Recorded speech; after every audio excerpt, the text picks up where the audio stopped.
Gogh બાવજી જે બધા local લેંગ્વેજમાં કહેતા હોય, વાઇપર છે એને ખડચિતર કે, અને કોબરા ક્રેટ છે એ કાળોતરો, બરાબર.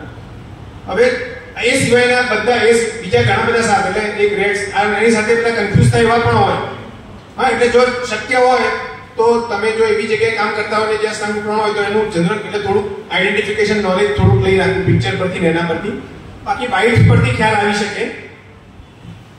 ઝેરીસ જે નાક હોય બધાને ફેંગ કહેવાય એને, એટલે બે ઝેરી દાંત એ ઉપરની તરફ લાગેલા હોય અને નીચે આખું જડબું હોય.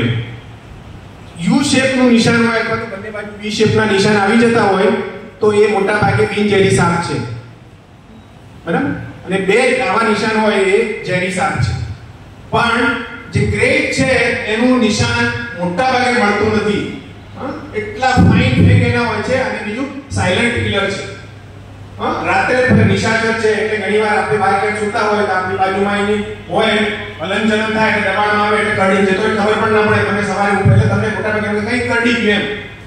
અને જો એ ધ્યાનમાં ન રાખવામાં આવે તો મૃત્યુ થાય. એટલે સાયલન્ટ કિલર તરીકે બિલકુલ જરા પણ તમને ચેતવણી ના આપે. કોબરા છે એ ચેતવણી આપે. ઉભો ફેણ ફેલાવીને ઉભો થઈ જાય. રસેલ વાઇપર છે એની પૂંછડી હલાવે, રેટલ્સ કે એનો અવાજ આવે સરસ, પેલા પાંદડા ખડખડતા હોય ને એવો. પણ ક્રેટ છે એ કોઈ પણ પ્રકારની ચેતવણી પણ ના આપે અને કરડે ખ્યાલ પણ ના આપે. એટલે બધાને ધ્યાન એમાં રાખવાનું. અને જ્યારે પણ કરડે ત્યારે બહુ એટલે કોઈને પણ સાપ કરડે ત્યારે બહુ વધારે પેનિક નહીં થવાનું. એ ભાગને ઇમોબિલાઇઝ કરી દેવાનો.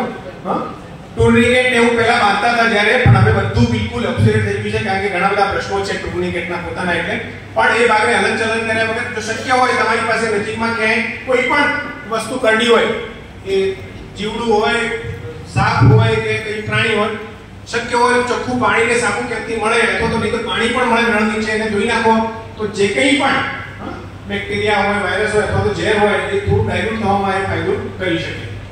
અને તરત આવા કોઈ પણ વ્યક્તિ, બીજી વસ્તુ આપણને ખ્યાલ ના આવતો હોય તો તાત્કાલિક એક સાપ કરડેલા વ્યક્તિને હોસ્પિટલ પહોંચાડી લો કારણ કે ઝેરી બિન ઝેરી કેવું બહુ સરળ હોય. ઘણી વખતે પેનિકમાં ન પણ ખ્યાલ આવે.